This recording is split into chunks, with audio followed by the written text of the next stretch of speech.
Hello everyone, my name is Rolenzo Jose Esperocho. On behalf of Group ROG, I will be showing you a basic tutorial on how to use home entertainment softwares.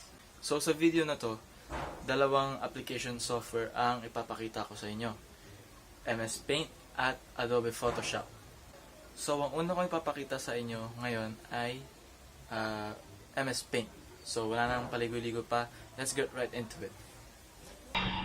So here we are sa MS Paint. So pretty basic, napag-aralan nyo naman na ito ng bata pa kayo, alam nyo na gamitin ito, napaka-expert nyo na dito.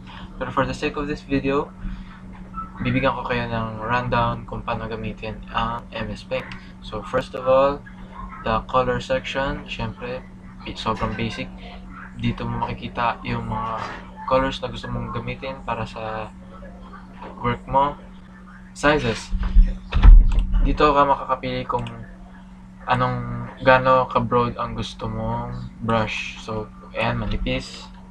Shapes section. Siyempre, we have a variety of shapes na pwede mong gamitin. Pretty self-explanatory. So, moving on tayo sa brushes. So, ito yung tool na madalas mong gamitin sa paint. Hindi lang siya isang simpleng tool. Madami ka din pagpipilian. So, ang current na gamit natin ngayon is normal brush. Calligraphy brush. Calligraphy brush 2. Airbrush. And then we have oil brush. And then we have crayon. Marker. Natural pencil. So, this is your very, very, very basic pencil. We have watercolor brush. Sa next is tools. Hindi lang tayo may brush, meron din tayong hiwalay na pencil tool filled with color. And then there's text. Pretty basic. It's just text. Alright. Next up is your eraser tools.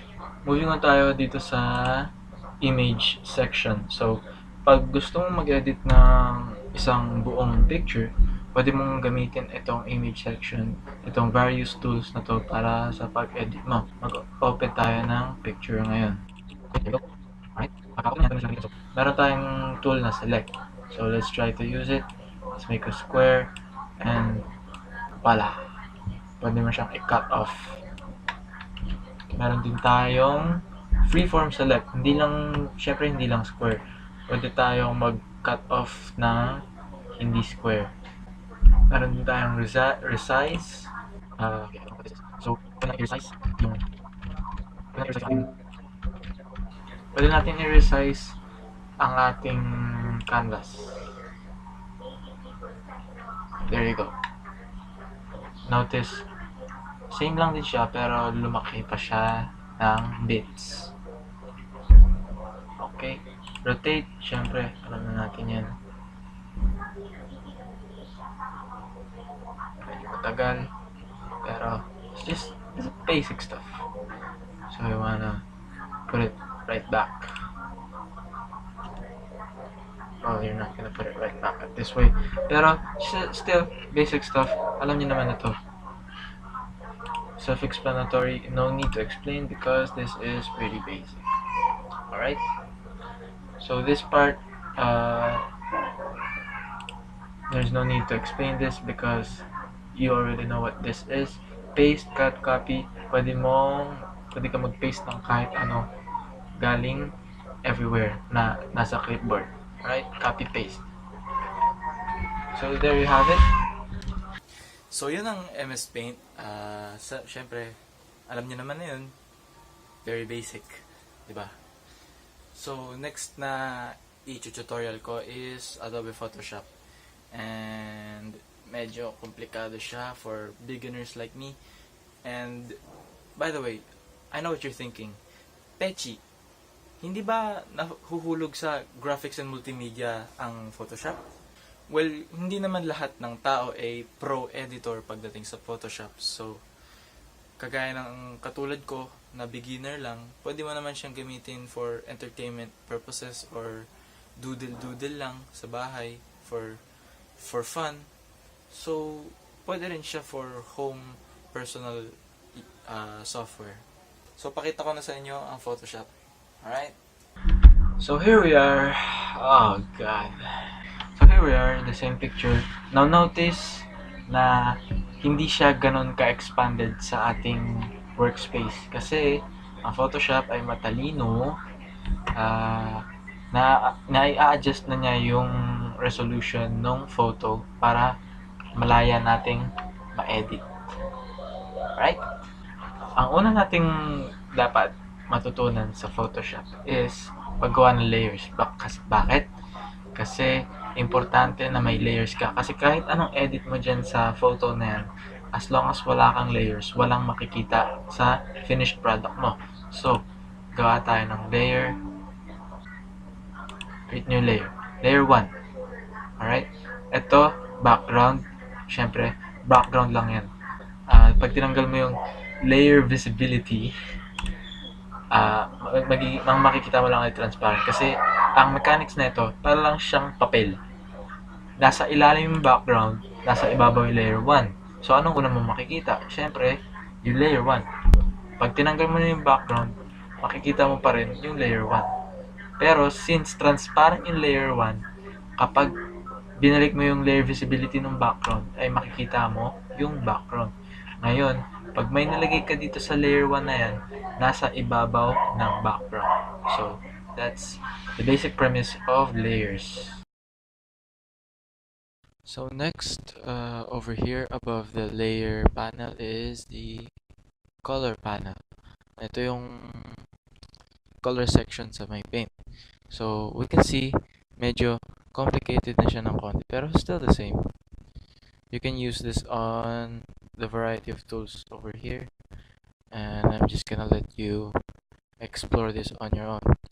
Now we have a lot of displays, and not just colors, meron din tayo mga editing tools for the photo itself. Pwede mong ibahin yung brightness, yung levels, pwede mo siyang lagyan ng curve, adjust yung exposure, a lot of things. Okay, so that's that. Next up, dito tayo sa may upper part. Notice this tab. You can actually move your workspace into a smaller one and put it right back into the main frame. So, ang purpose nito, pwede kang gumawa ng multiple work at a time. Para lang siyang Google Chrome. You can have multiple tabs. So, let's say for example, gusto mong gumawa ng new blank canvas. So, now I'm gonna show you how to create one. So, you go to File, New, and then you can put the specifications on your canvas. So it's recorded by inches, 20 by 12. When you press OK, you will have a full blank canvas of 20 by 12 inches. So pwede ka rin naman pumili kung anong klaseng background ang gusto mo. Kung gusto mo white, gusto mo may specific color, gusto mo ng transparent. Kung gusto mo ng transparent, pwede rin. So, yan. Magkakaroon ka ng transparent na blank canvas. Okay? Above sa ating workspace tabs is the option panel. Every tool na gamitin mo, merong specific options na pwedeng gamitin. So, say for example, nandito tayo ngayon sa magnetic lasso. Ngayon, kung i-click ko yung move tool, mag-iiba siya. Kasi, yung option tab is extra options for every tools that you use. So, hindi lang siya self-explanatory na move tool. Pwede mo siya i-move ganito, ganyan. Pwede ka rin pumili dito kung ano ang gusto mong gawin sa isang specific tool. Okay? So, moving on tayo sa toolbars. So, papansin nyo, madami ng tools na pwede gamitin kumpara sa paint. So, total madami siya. I'm just gonna give you a quick rundown on how to use all of them. Okay, so first off is the move tool. So the move tool is just pretty basic, self-explanatory na pwede nyo i-move yung photo. Ngayon, kung try nyo to na i-move, lalabas yan kasi the layer is locked. So para ma-unlock nyo yung layer, double click nyo yung background layer and make it into a simple layer. Ngayon, dati background siya, ngayon layer 0 na siya. So, pwede nyo na siya mag-edit. Ngayon, kung i-move nyo na siya gamit ang move tool, mamove around nyo na siya sa inyong blank canvas. Okay? So, next up is the rectangular marquee tool. So, pag ginamit nyo siya, makakapag-create kayo ng area of a square. Ngayon, ganyan lang siya. Walang mangyayari sa kanya kapag ganyan lang. Pero pag ginamit mo yung move tool, yung area ng square na yan, pwede mong ihiwalay sa mismong background photo. So, yun ang purpose niya. Next up is the magnetic lasso tool. So, ang purpose na to is ititrace niya yung edges ng isang photo para kung gusto mong mag-cut off ng isang part ng photo, ito yung gagamitin mo. So, let's just say na tanggalin ko yung bubble speech na yan. When I press delete, mawawala na siya. So, yan ang purpose ng magnetic lasso. Perfect siya sa paggawa ng 1x1 ID picture. Okay? Next up is the magic wand tool. Ngayon, kung ayaw mo naman gumamit ng magnetic lasso, pwede kang gumamit ng magic wand para mapabilis. Kasi yan ang gusto mong ibahin, press delete, nawala na yung white background dun sa bubble speech. So, let's say, ito ang gusto mong i-delete, wala na siya. Ganun lang. So, kaya ng mas madaling way kung ayaw mong gumamit ng magnetic lasso. Kasi sa magnetic lasso is paisa-isa. So, next off, crop tool. Siyempre, alam niyo naman yan. Madali na naman intindihin ko ano yan. This is just a crop tool. Next up, eyedropper tool. Ito yung taga-identify kung anong color ang nasa area ng circle. Ayan, magpa-flash siya dun sa ating color section. Sabihin, white. All white na siya dyan. Sabihin natin yung orange. Mag-orange siya. Okay? Next is the patch tool. Patch tool, ang purpose naman na ito is there. Para siyang mirror. Yung area na ginawa mo, kapag dinala mo kahit saan, magpa-flash siya dun sa previous area. So, yan ang mangyayari. Okay?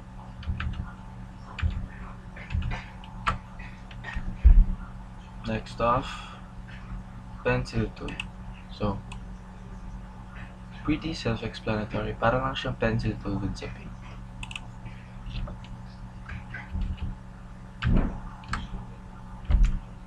Next is clone stamp tool. Now, this is pretty tricky gamitin. So, what you're gonna do is press Alt, hold Alt, and pick an area na gusto mong kopyahan. Say, for example, yung mukha niya. Okay? Ngayon, pag ginamit mo na yung clone stamp tool, nakokopya niya yung area sa ibang location. Okay? It's just like the name, clone stamp. Kino-clone niya yung area na pinili mo. Okay?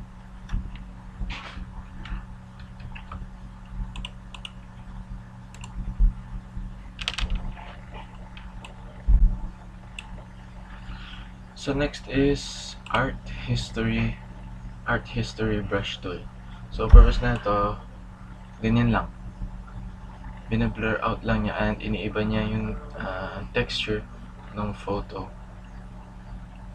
Yan ang art history brush tool. Pero pag ginamit mo yung history brush tool, babalik siya sa dati. Okay? So ganyan lang yan.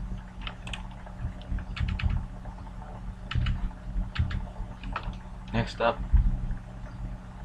eraser tool. So, Ito din, parang pencil tool, pretty self-explanatory. Now notice, ginamit ko eraser tool, pero bakit naging black instead na white? Kasi, dito sa color palettes natin, yung dalawang main colors is orange and black. Yung orange, yan yung nag indicate na kung anong kulay ang may input sa ibabaw ng photo. Ngayon, yung nasa ilalim, which is black, yan yung may indicate kung anong mangyayari pag tinanggal mo yung photo mismo. So, yan. Sabihin natin, ibahin natin. Gawin natin red. Pag ginawa natin red, red na yung magiging kulay pag binumbura mo siya. Okay? Next up is paint bucket tool. Now, if you're gonna use this, make sure na meron kang layer. So, let's create a layer. Layer 1. So, pag ginamit mo to sa layer 1, there, all orange. Now, this is where the part na nag-a-apply and explain ko about layers. Kasi nasa ibabaw yung layer 1. Kaya, pag tinabunan mo yung background, hindi mo na makikita yung background. Pero pag tinanggal mo yung layer visibility, makita mo ulit yung background. Okay? Ngayon, kung ilalagay mo yung layer sa ilalim ng background, hindi mo pwedeng gawin. Why? Because yung background is nakalock pa din. So, once again, gawin natin normal layer. Now, pwede mo na siyang ilagay sa ilalim. Ayan. Yung layer 0 naman, yung nasa ibabaw. So, simple na explanation. Okay. Next off, blur tool. So, this is pretty simple. Lakihan na natin para makita agad. Oh shit, it's too big. Blur tool, ang ginagawa niya is self-explanatory din. Bine-blur niya yung photo. Notice na blurry na yung mukha.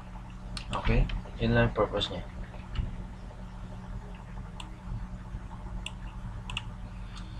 Next off, the dodge tool. Now, dodge tool, ang purpose nito, nilalighten niya yung kulay, yung colors, yung texture ng ating photo. Notice na yung orange na yan, nagiging light orange siya kapag ginagamitan natin ng dodge tool. Ngayon, kapag press niyo yung nagiging dark siya instead na light. Okay? Notice nagiging darker siya. Darker in color. So, yan ang purpose ng dodge tool. Alright? Next off, the pen tool. Now, pen tool is pretty complicated to use. Bakit? Kasi you need aerodynamics for this. I don't really know what's the purpose of pen tool, but this is what it does. It does various shapes with these lines over here. Okay?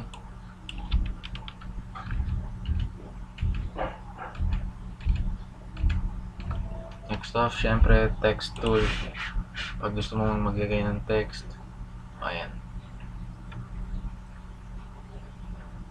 Pwede ka maglagay dyan ng text. Now, ayan. Okay? Para lang din siyang text tool sa Paint. Next off, path selection tool. I don't know what this is for.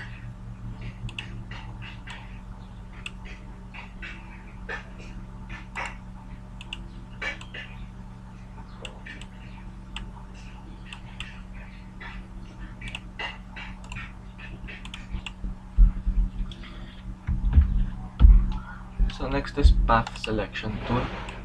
Now, I don't know what this does, but it says that it selects and moves fragments of existing paths, vector shapes, mask segments, etc. Okay? Kung gusto niyo lang magpaka-basic, huwag niyo na intindihin yan. So, next up is ellipse tool. So, hindi lang siya ellipse tool. Rectangle tool din siya. Round rectangle. So, para siyang shapes sa paint. So, there you go. Next is the hand tool. This is just